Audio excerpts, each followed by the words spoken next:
Just weeks after holiday travel chaos at airports, there are problems again as all U.S. flights are grounded this morning.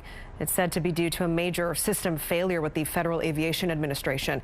And it is having an impact on some Canadian travelers this morning. So what are the rights protecting Canadian air passengers when trips are canceled and luggage is lost? Advocate and president of Air Passenger Rights, Gabor Lukacs, joins us now to answer that. Good morning. Good morning. Gabor, your organization is an independent nonprofit consumer advocacy group for air travelers. Please tell us, what's the biggest rights issue facing Canadian air travelers? The current biggest rights issue is that our rights are not being enforced by the federal government. The government has very strong powers already under the law. They can fine airlines that disobey our rights up to $25,000 per passenger, per incident, per violation. Yet those fines are not being issued.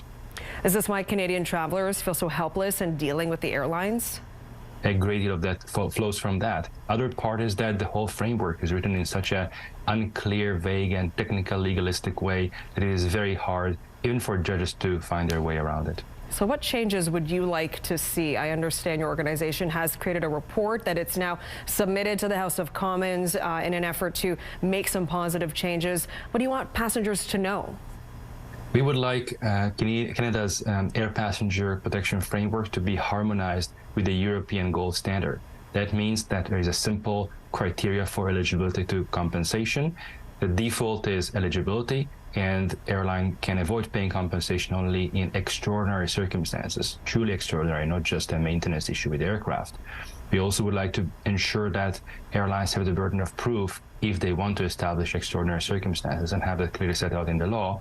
And most importantly, we would like to have serious, strict enforcement and serious, hefty fines for airlines that break the law. Because you say without that, it's more profitable for airlines to violate passengers' rights than to obey the law?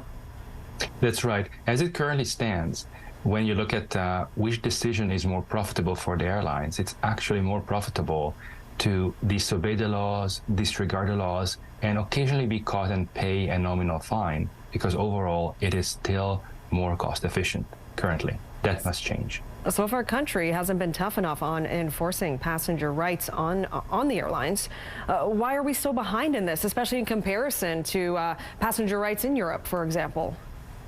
Unfortunately, it has been caught in some political backroom deals, I'm afraid.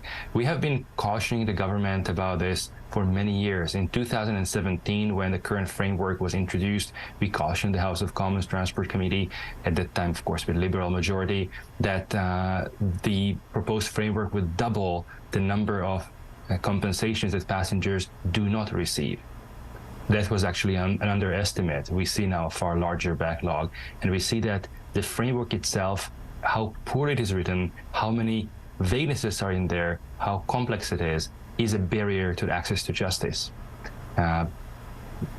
We have to ask really some tough, serious questions to the government, why it has not actually followed a model that has been established already in Europe, has been tested and has proven to work. Why did it actually systematically side with the airlines and put in force a set of regulations that were written by the airlines for the airlines? And all of this now coming on the heels of massive system-wide disruptions in the U.S. this morning. We know holiday air travelers are still trying to recoup some of their lost expenses. We know you've submitted a report to the House of Commons Transport Committee as they're looking at air passenger protection regulations. Sunwing, though, for example, says it's complying fully with those air passenger protection regulations. It's allowing some travelers to submit receipts for expenses. Is this in line with the kind of accountability you want airlines to take? Sunwing is certainly claiming it is fully compliant. That's not what we are seeing in our Facebook group. We are seeing a number of claims being rejected, which we have serious concerns about them. We also see lack of willingness to assume for responsibility. For example, Sunwing canceled flights from Saskatchewan. It's trying to force people to fly from other provinces instead of actually buying passengers tickets on other airlines from Saskatchewan or offering to pay for those expenses, as it would be required by international law, which is also incorporated in the Federal Carriage by Air Act. Gabor, we know there's so much work ahead, and we appreciate the advocacy and the pressure your organization is putting on to see those changes come to fruition. Thank you so much for your time this morning.